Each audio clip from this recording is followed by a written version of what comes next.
The chamber floated in the darkness of space, a massive sphere of crystal and metal that held the future of the galaxy inside its walls. Inside, representatives from 47 different species sat in their designated seats. Some breathed oxygen, others methane. Some had bodies made of flesh, others of rock or pure energy. But today they all shared one concern: humanity. Ambassador Velther stood at the center podium. His crystalline body caught the light from 100 different sources and scattered it across the chamber like a warning. He had called this emergency session 3 weeks ago, and now every species had sent their most important leaders. "We have delayed too long," Velther said. His voice came through translation devices that turned his frequency vibrations into sounds each species could understand. "The humans have become a threat we can no longer ignore." In the observation room high above, Captain Deho Lee watched the proceedings through a viewing screen. He stood on the bridge of the Odyssey Dawn, humanity's fastest exploration vessel. He did not know the Council was meeting about his species. He did not know that in a few hours his entire mission would become illegal. "Captain, we're approaching the border of Council space," said Dr. Minji Park from her station. She was studying the star charts with excitement in her eyes. "In 2 days, we'll make first contact with the Verdant Collective." Deho smiled. "Make sure all our greeting protocols are ready. We want to make a good impression." Back in the council chamber, a holographic display came to life. It showed Earth, small and blue, spinning in the darkness. Then the display zoomed out. Red dots began appearing across the galaxy. Each dot represented a human presence. 80 years ago, they had one world, Velther continued. Today, they have 200 colonies. 80 years. Most species take 10,000 years to achieve such expansion. A representative from the Quellan species, a being that looked like a floating jellyfish made of purple mist, spoke up. "Expansion is not a crime, Ambassador. Many species grow quickly." "It is not just their expansion," Velther replied. The display changed again. Now it showed humans interacting with aliens, trading in markets, working in factories, teaching in schools. They integrate themselves into every society they touch. They learn languages in weeks. They adapt to any environment. They make friends with anyone. "That sounds positive," another representative said. This one was from the Burm species, creatures that looked like walking plants with dozens of eye stalks. "It is infection," Velther said sharply. "Everywhere humans go, they spread their ideas, democracy, individual rights, freedom of choice. These concepts destabilize traditional power structures. They make populations question their leaders." High Arbiter Quinn finally spoke. He was the oldest being in the chamber, a silicon-based life form that had existed for 6,000 years. His voice was slow and heavy like mountains grinding together. "I have studied the humans carefully. Ambassador Velther is correct to be concerned, but he may also be too late." The chamber fell silent. When Quinn spoke, people listened. "What do you mean, Arbiter?" Velther asked. "I mean that in the time we have debated this issue, humans have made unauthorized contact with 14 species. I mean that human traders are operating in 37 council markets. I mean that human music is playing on radio frequencies across 60 star systems." Quinn's ancient eyes seemed to look through time itself. "I mean that the infection has already begun." Velther's crystalline body flashed red with anger. "Then we must act now. I propose a complete ban on human integration. All human vessels are to be quarantined. All contact with humans is forbidden. Any species harboring humans will face sanctions." "That is extreme," the Quellan representative protested. "It is necessary," Velther insisted. "We have protocols for dangerous species. We have contained aggressive civilizations before. Humans are more dangerous than any warrior race because they do not conquer with weapons. They conquer with friendship, with ideas, with culture. And they do not even realize they are doing it." The debate continued for 3 hours. Representatives argued back and forth. Some thought the ban was too harsh. Others thought it was not harsh enough.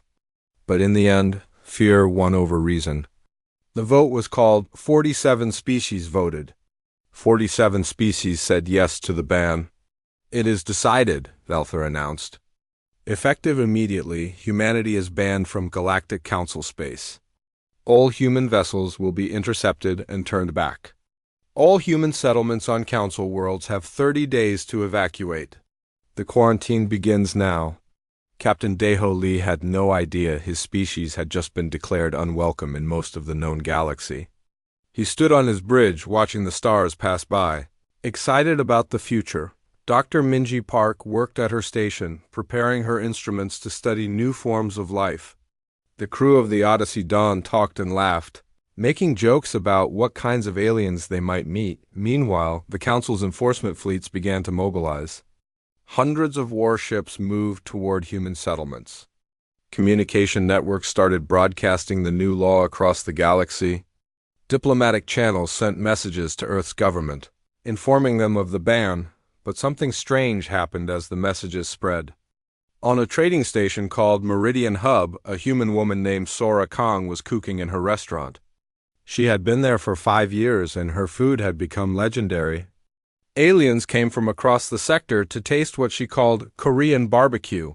When the station authorities came to tell her she had to leave, they found 300 aliens blocking her door, refusing to let them take her away. On the planet Thresh, a human named Hyunwoo Choi was teaching combat tactics to rebels fighting against an oppressive regime.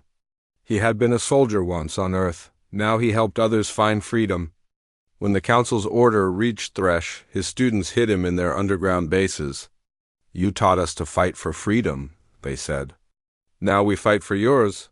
In a recording studio on the colony world New Seoul, a musician named Jiwon Yoon was finishing her latest song. It was about hope and standing up against injustice.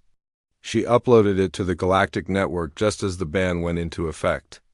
Within hours, it had been downloaded 6 million times across 20 different worlds. Ambassador Velther watched the reports coming in from his office.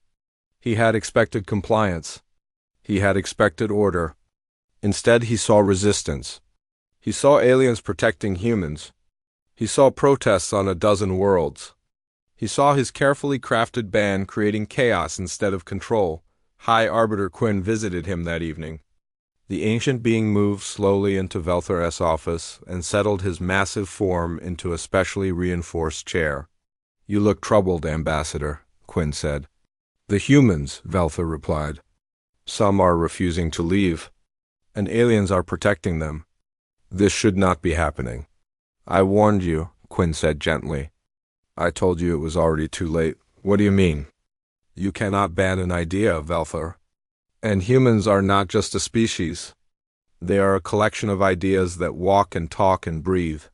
Ideas about worth and dignity and freedom.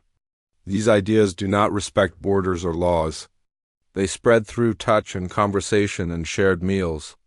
You have not banned humans. You have banned hope. And hope, once planted, cannot be uprooted." Velther stared at the old arbiter. "Then what do we do?" "We try to enforce your ban," Quinn said, standing to leave. "And we watch as the galaxy changes anyway. History will remember this day, Ambassador. But not in the way you think." As Quinn left, Velther looked at his screens again. More reports were coming in. More resistance. More protection of humans. More protests against the ban, and somewhere in the darkness between stars, the Odyssey Dawn continued its journey forward, unaware that the galaxy had just tried to close its doors. Unaware that those doors were already broken beyond repair. 3 months had passed since the ban. Ambassador Velther stood in the Council's war room, staring at a map of the galaxy that was covered in red warning markers.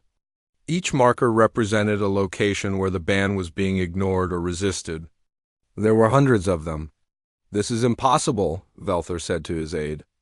"We have enforcement fleets on every border. We have sent official warnings to every species. Why are the humans still spreading?" His aide, a nervous creature from the prill species, shuffled its 6 legs. "Sir, the problem is not new humans entering Council space. The problem is the humans who were already here before the ban." "Then remove them." "We are trying, sir." But it is complicated. The first complication was happening right now at Meridian Hub, the galaxy's largest trading station. Commander Thex of the Council Enforcement Division had arrived with 50 armed officers to remove Sora Kong from her restaurant. What he found instead was a peaceful protest of over 3,000 aliens. "I am ordering you to disperse," Thex announced through his speaker system. "The human must leave. The Council has decided." An alien from the Burm species stepped forward. Her name was Flower Seeker, and she was a regular customer at Sora's restaurant. "The Council does not eat here? The Council does not know what this human has given us." "It is just food," Thex said. "It is not just food," another alien called out. This one was Quellen, the Purple Mist species. "She remembers my name. She asks about my children. She made me feel welcome when I first arrived at this station, scared and alone." Thex was confused. "I do not understand. You are protesting for a human because she was nice to you?" "Because she treated me like I mattered," Flower Seeker said. "In my world, I am a low-caste worker. Here, in Sora's restaurant, I am simply a person who likes spicy noodles. Do you understand the difference?" Inside the restaurant, Sora was cooking despite the chaos outside.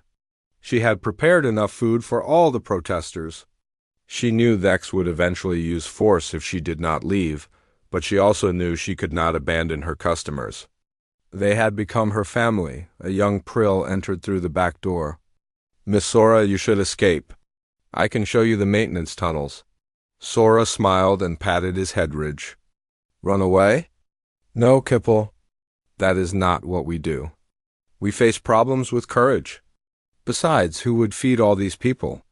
Meanwhile, on the planet Thresh, a different kind of resistance was forming. Hyunwoo Choi crouched in the jungle with 20 of his students.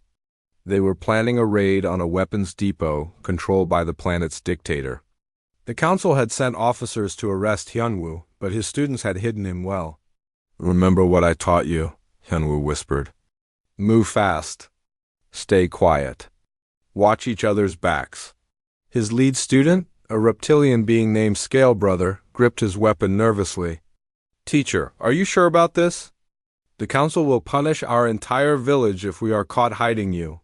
"Then don't get caught," Hyunwoo said with a grin. "And stop calling me teacher. Call me friend, but you are our teacher. I taught you tactics.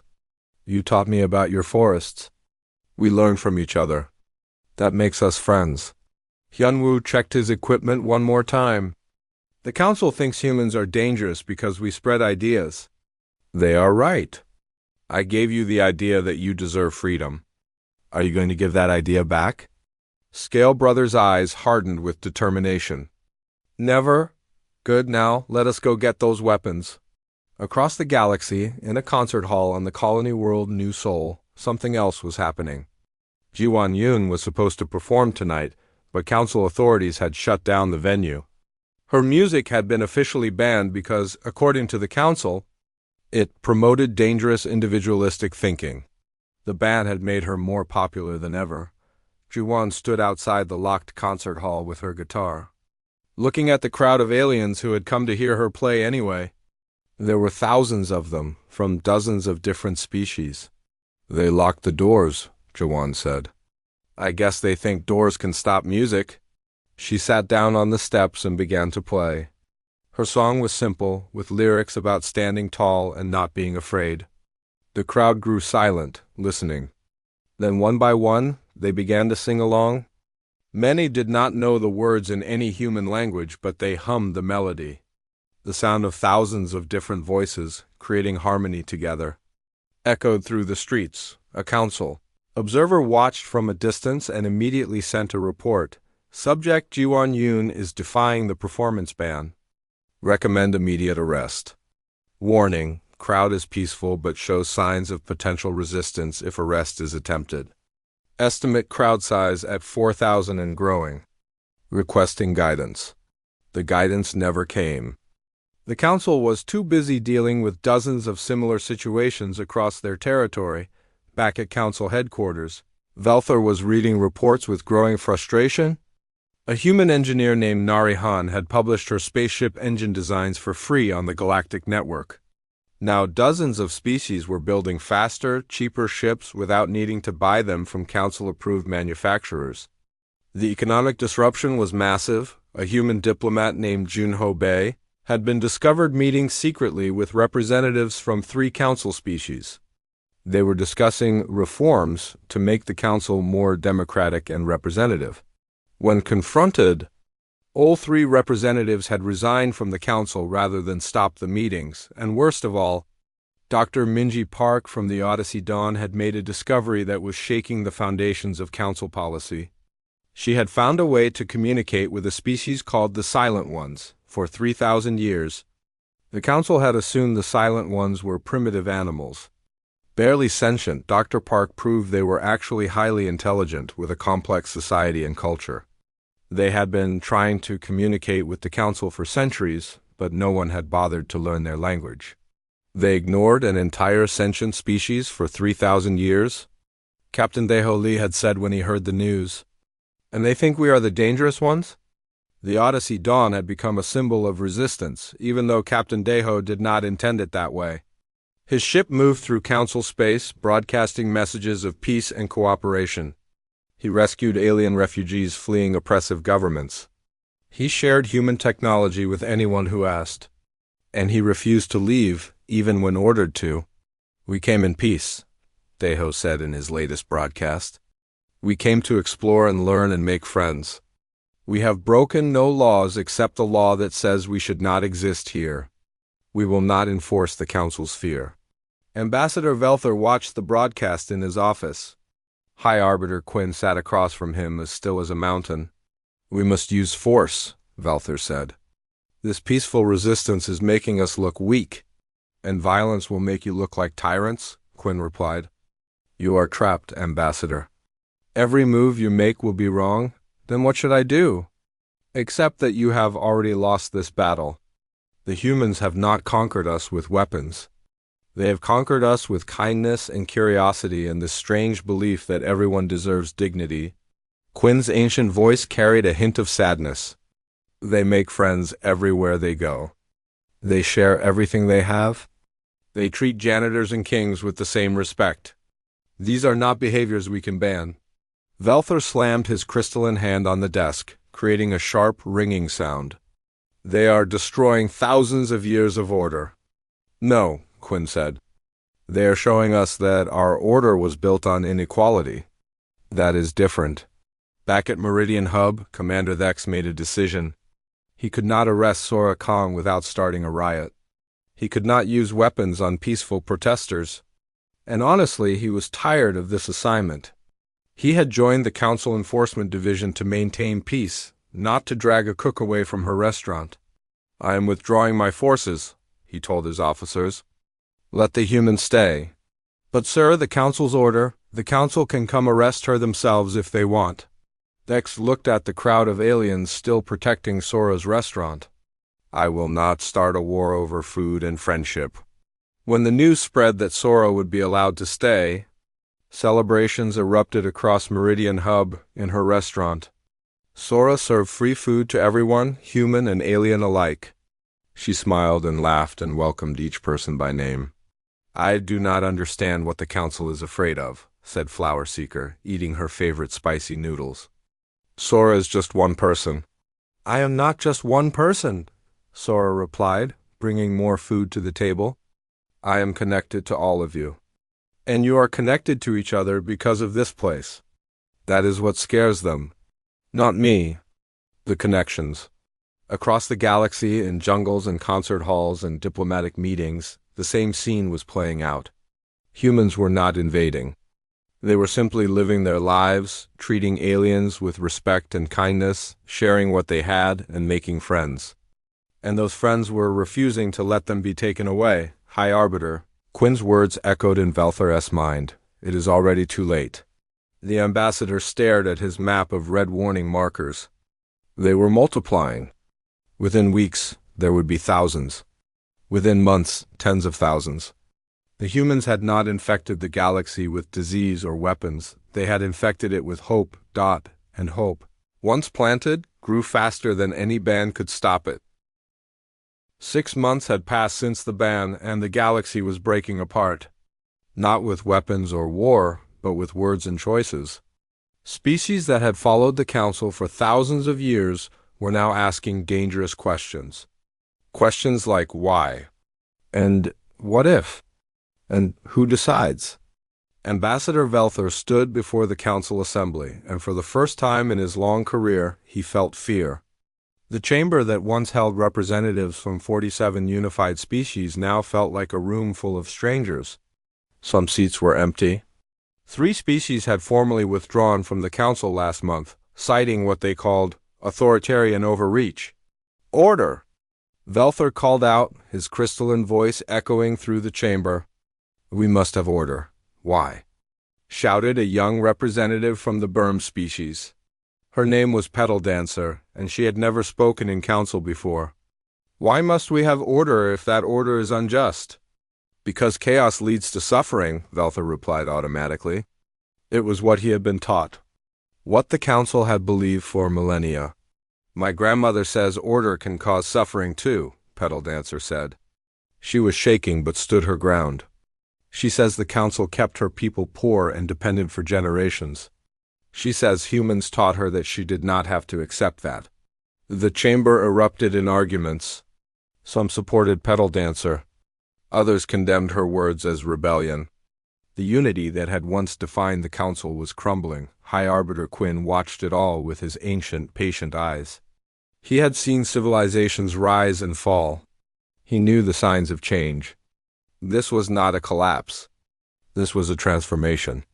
And it was unstoppable. Meanwhile, Captain Deho Lee stood on the bridge of the Odyssey Dawn, reviewing an urgent message. His ship had become a rallying point for resistance. Every day, more alien vessels joined what people were calling the Free Fleet. They were traders, explorers, refugees, and rebels. They flew together not because they were organized, but because they shared an idea that the Council should not tell them who they could befriend. Captain, we have 12 new ships requesting to join us, reported his communications officer. That makes our fleet size 127 vessels. We are not a fleet, Deho said tiredly. We are just a lot of ships going in the same direction. Dr. Minji Park looked up from her station with a smile. Captain, when this many ships go in the same direction by choice, that is more powerful than any organized fleet. That is a movement. She was right, and Deho knew it. The humans aboard the Odyssey Dawn had not planned any of this. They had simply existed, exploring and learning and being themselves. But their existence had challenged something fundamental about how the galaxy worked. On the planet Hive, something even more shocking was being revealed. The Verdant Collective, a species of intelligent plant beings, had called a press conference. Their spokesman, a massive tree creature named Root Speaker, stood before cameras from across the galaxy. We wish to make an announcement, Root Speaker said. His voice deep and slow like wind through ancient forests. The Verdant Collective has been in peaceful contact with humans for 20 standard years. The revelation sent shockwaves through the galaxy. The Verdant Collective was one of the Council's oldest and most respected members, and they had been hiding human contact for 2 decades. Why did you hide this? Demanded a Council investigator who had rushed to Hive. Because the Council is afraid of humans, Root Speaker replied simply. But we are not. Humans taught us new ways to think about time and growth. They shared their music, which we had never understood before. They treated us as equals, not as curiosities. We will not abandon our friends because the Council is afraid. Back on Earth, the human government was dealing with a crisis of its own. The Council's ban had cut off trade with dozens of worlds. Economically, it should have devastated humanity. Instead, something unexpected happened. All the alien species that liked humans started trading directly with Earth, bypassing the Council entirely. New trade routes opened. New partnerships formed. Humanity's economy grew stronger, not weaker, but there was also fear. The Council had military power. If they decided to enforce the ban with violence, Earth's small defense fleet could not stop them. Admiral Sunoam paced the war room of Earth's orbital. Defense Command. He was a careful man who had spent his entire career avoiding wars. Now he was preparing for one he did not want. How many ships can we deploy? He asked his staff. 73 combat vessels, sir. The council has over 10,000. So we lose any direct fight. Yes, sir. Then we do not fight directly. Sung-ho studied the star charts, his mind working through possibilities. We fight smarter. We use what humans do best. What is that, sir? We make friends. Across the galaxy, a human philosopher named Sumin Oh sat in a small apartment on the colony world Harmony. She had written a book 3 years ago called The Dignity of All Beings. It was a simple book about ethics and how to treat others with respect. She had written it mostly for herself, never expecting anyone to read it, but aliens had read it. Millions of them. Her book had been translated into over 600 languages. Some species had turned it into a religious text. Others taught it in schools. The core message was simple: every thinking being deserves respect, regardless of their power or status. Now, council authorities had come to arrest her for spreading destabilizing philosophy. Sumin opened her door and looked at the 6 armed officers standing there. May I help you? Sumin, oh, you are under arrest for violating council cultural protection laws. I see. May I ask what I did wrong? Your book challenges traditional hierarchies. It suggests that all beings have equal worth. This has caused unrest in 17 different societies. Sumin thought about this. So I am being arrested because people read my book and decided they wanted to be treated better? You are being arrested because you disrupted social order. I wrote about treating people with kindness. If that disrupts your social order, perhaps your social order is the problem. Sumin gathered her things calmly. I will come with you. Violence solves nothing. But as the officers led Sumin away, something happened. Her neighbors came out of their homes. Dozens of aliens from a dozen different species stepped into the street. They did not attack. They did not shout. They simply stood in the way. You cannot take her, said an elderly Quellan floating at the front of the group. She harmed no one. She only asked us to be kind.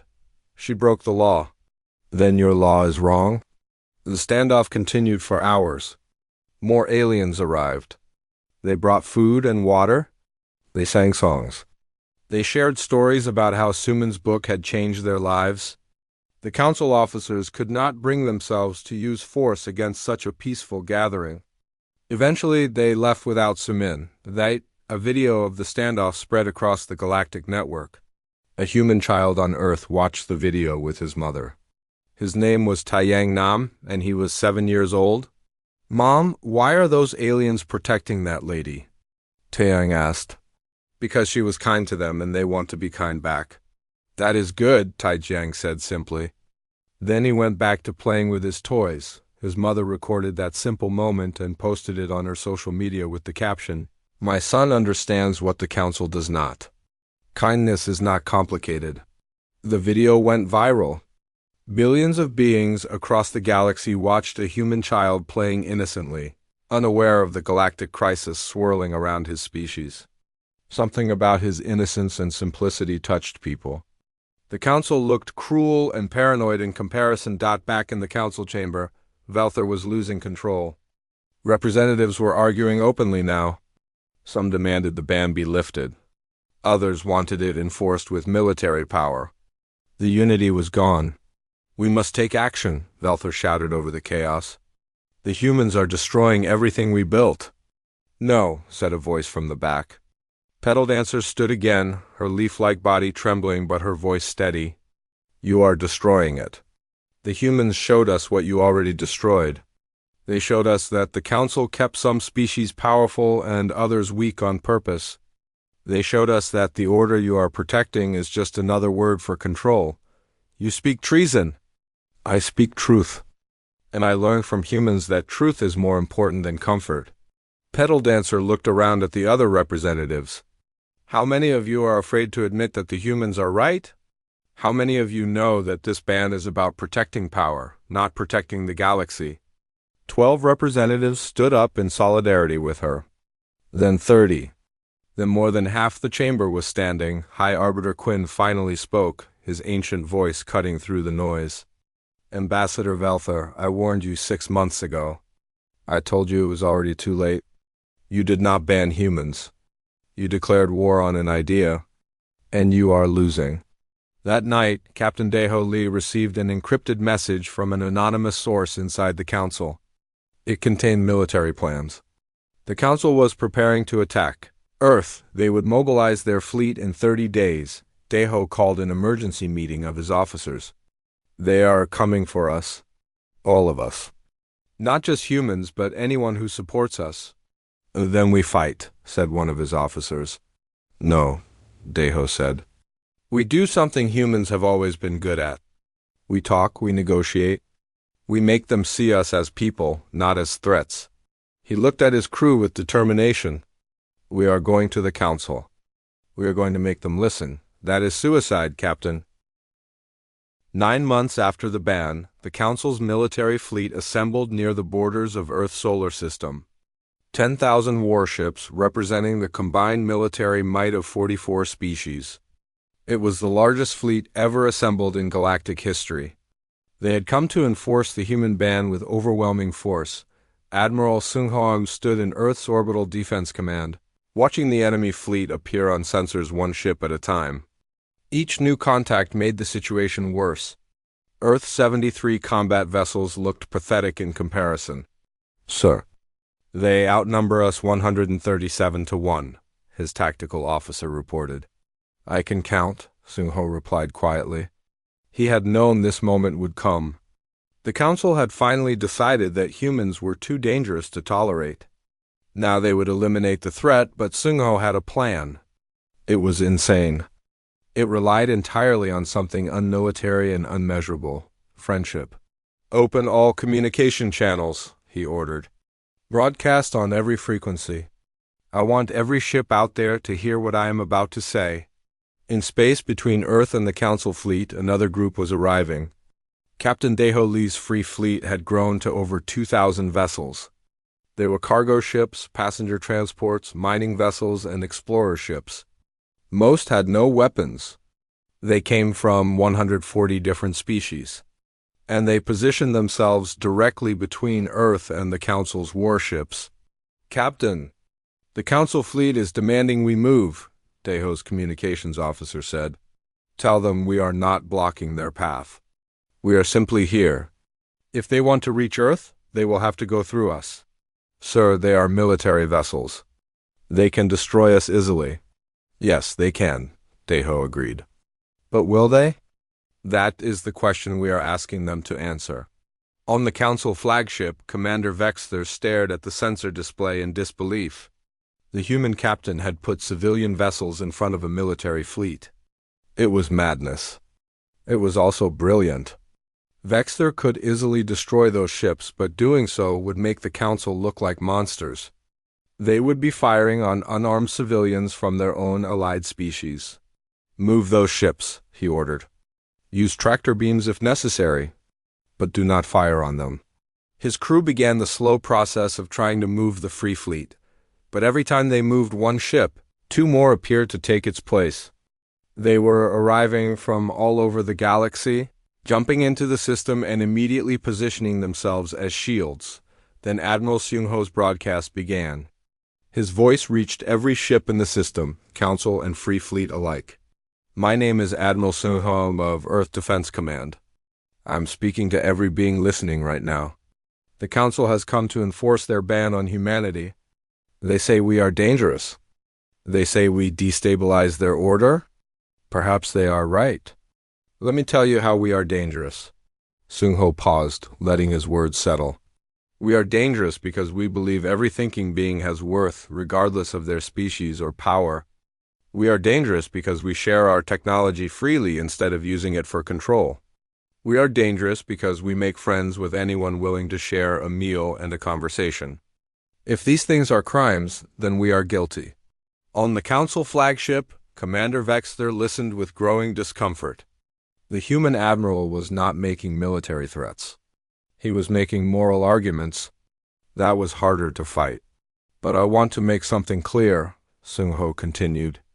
Earth will not fire the first shot. We will not attack you. If you choose to attack us, we will defend ourselves, but we will not start this war. The choice is yours, Commander Vexler. You can fire on unarmed civilians and a planet that has done nothing but exist. Or you can ask yourself why thousands of ships from your own allied species are willing to die to protect us. The broadcast ended. Silence filled the space between the fleets, then something unexpected happened. On the Council warship Harmony's End, a crew member refused an order. Her name was Brightleaf, and she was from the Burm species. When her commander ordered her to charge the weapons, she stepped away from her station. I will not, she said simply. That is treason. My sister lives on Earth. She married a human named Junho. They have a child together, my niece. You are asking me to fire on my family. I refuse. Her commander moved to arrest her, but 3 other crew members stepped forward to protect Brightleaf. Then 5 more. Then the entire weapons crew. The same scene was playing out on 17 other Council ships. Crew members with connections to humans were refusing orders. Some had friends on Earth, some had done business with humans. Some had simply learned from human culture, and could not bring themselves to destroy it. Commander Vexler watched his fleet falling apart from within. The humans had not fired a single shot, but they were winning on Earth. People watched the standoff on live broadcasts. In a small apartment in Seoul, 7-year-old Taeyang Nam watched with his mother. He saw the massive fleet of warships. He saw the smaller ships protecting Earth. He did not fully understand what was happening, but he understood people were in danger. Mom, why are they fighting? Taeyang asked. They are not fighting yet, sweetie. They are trying to decide if they should fight. Oh, Taeyang thought about this. Fighting is bad. Yes, it is. Then they should not do it. The simple wisdom of a child. His mother hugged him and took a picture of them together. Taeyang was holding a small alien toy, a gift from a Quellan trader who had visited Earth last year. She posted the picture with a message. My son playing with a toy from the stars. This is what they want to destroy. This is what they are afraid of. Love. The picture spread across the galactic network within minutes. Millions saw it. Then billions. A human child, innocent and unafraid, playing with an alien toy. The contrast with the warships and military threats was stark on the Council flagship. A junior officer showed the picture to Commander Vexler. Sir, this image is spreading everywhere. People are responding to it. Vexler looked at the picture of Taeyang. The child was smiling. He had no idea he was at the center of a galactic crisis. He was just a boy playing with a toy. We look like monsters, Vexler said quietly. That child has done nothing wrong. None of the humans have done anything except exist and be themselves. And we are here with 10,000 warships to punish them for it. Sir, the Council has ordered. I know what they ordered. Vexler's voice cracked with frustration. But I am looking at that child, and I am asking myself what I am doing here. What are any of us doing here? Back on the Odyssey Dawn, Captain Daeho received an unexpected communication request. It was from Commander Vexler himself. This is Captain Daeho Lee. I am receiving your signal. Vexler's face appeared on the screen. He looked tired and conflicted. Captain Lee, we need to talk. Not as enemies. Just as 2 people trying to avoid disaster, I am listening. I have orders to remove humans from Council space by any means necessary. But half my crews are refusing to follow those orders because they have personal connections to humans. The other half is questioning why we are doing this. Tell me honestly, are humans trying to conquer the galaxy? No, Daeho said simply. We are just trying to exist in it. We explore because we are curious. We make friends because we are social. We share our technology because we believe knowledge should be free. We did not plan any of this. We are just being ourselves. And that is destabilizing an order that has existed for thousands of years. Perhaps that order needed to be destabilized, Daeho replied. I have seen the Council's order. Some species have power. Others have none. Some species are wealthy. Others are kept poor. Your order is built on inequality. We did not create that. We just showed people it did not have to be that way. Vexler was silent for a long moment. You know that if I follow my orders, this ends in violence. Yes, and you know you cannot win a military fight. Yes. Then why are you here? Why did you put all these civilian ships between us and Earth? Deho smiled sadly. Because that is what humans do. We protect our friends. And we believe that if you are forced to look at us, really look at us as people, you will not be able to fire. We are betting our entire species on the hope that you are better than your orders. The communication ended. Vexler sat in his command chair, feeling the weight of decision crushing him. He could follow orders and become the commander who committed genocide. Or he could refuse and face treason charges. He looked at his crew. Many were watching him, waiting for orders. Some looked scared. Others looked hopeful. They were all wondering the same thing. What kind of person was their commander? Vexler made his choice. All ships, this is the commander. Stand down from combat readiness. We will not be firing today. Sir, the Council's orders, I am aware of the orders. I am choosing to interpret them differently. Our mission is to remove humans from Council space. One proposed we do that through negotiation, not violence. Open a channel to the Council. I need to speak with Ambassador Velther. On the Council station, Velther received Vexler's message with horror. His fleet commander was refusing to attack.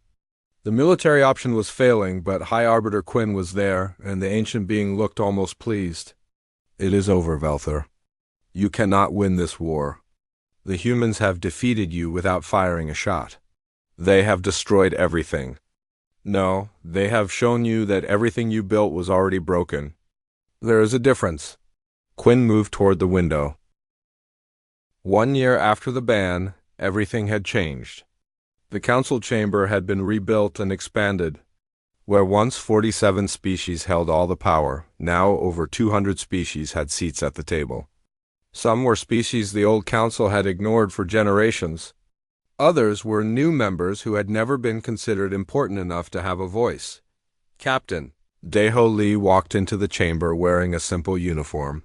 He felt out of place among the elaborate diplomatic robes and alien biology surrounding him. But he had been chosen as humanity's first representative to what was now called the Galactic Assembly.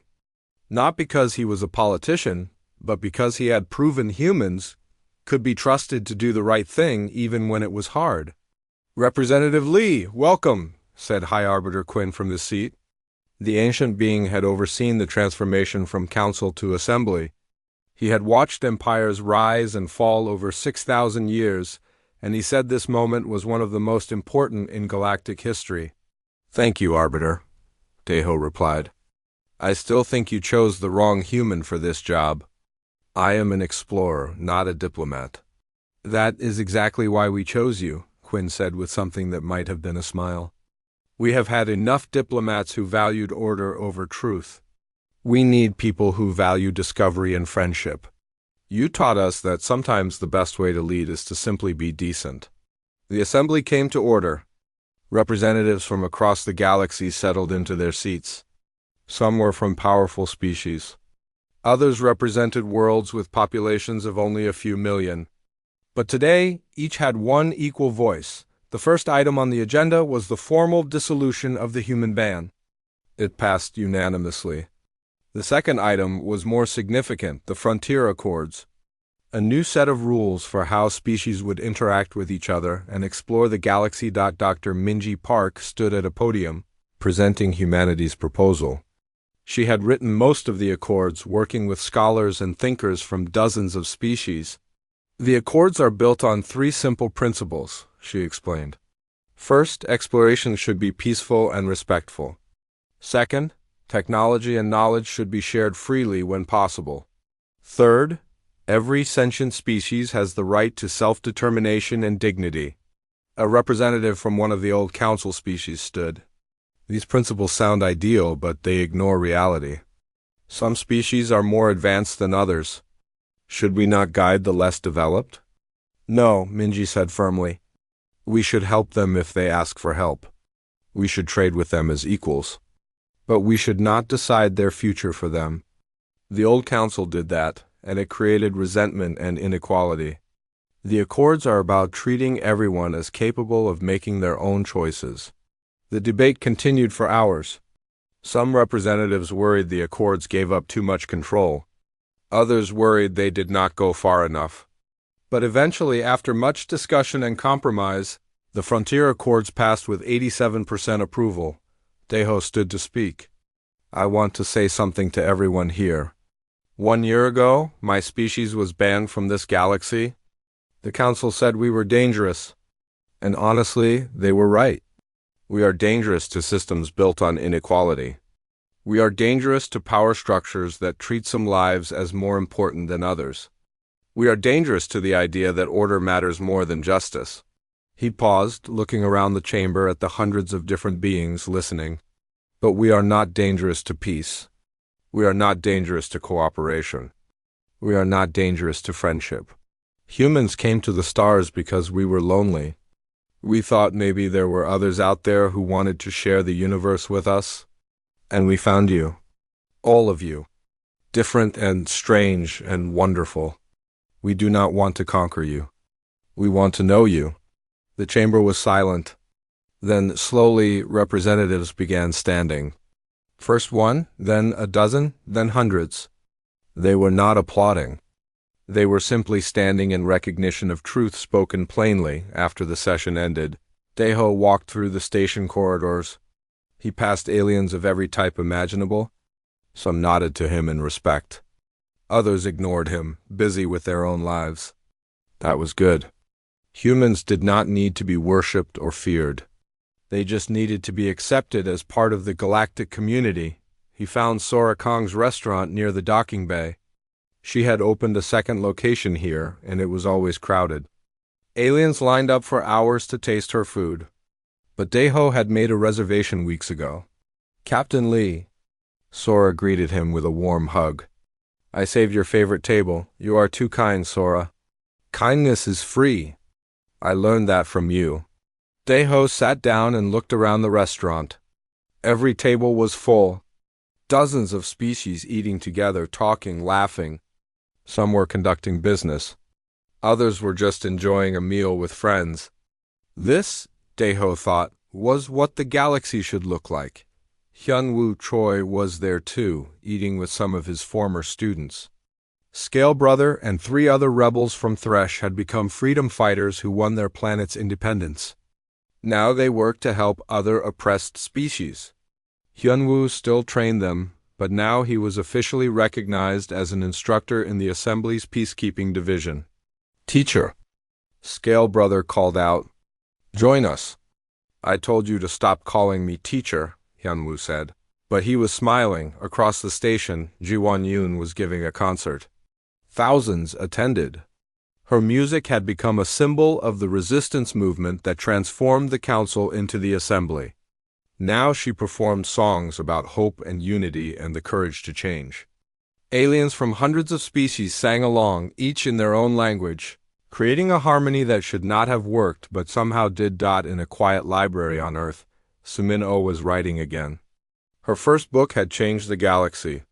Her second book was about forgiveness and healing. She wrote about how the Council's worst actions had come from fear, not evil. She wrote about how humans needed to remember they were not perfect either, and how progress required humility from everyone. Somewhere in space, Narihan's ships continued to revolutionize galactic trade. Her free engine designs had made space travel accessible to hundreds of species who could not afford it before. She never asked for payment or credit. She just wanted to help Da, and in the school on New Seoul, young Taeyang Nam sat in class learning about alien cultures. His teacher was from the Quellan species. His best friend was a Burm child whose family had moved to Earth for work. Taeyang did not think any of this was unusual. To him, having alien classmates was normal. That was the power of growing up in a galaxy that had learned to see past its fears. Back at the assembly station, Ambassador Velther sat in his private office. He was no longer a council ambassador because the council no longer existed.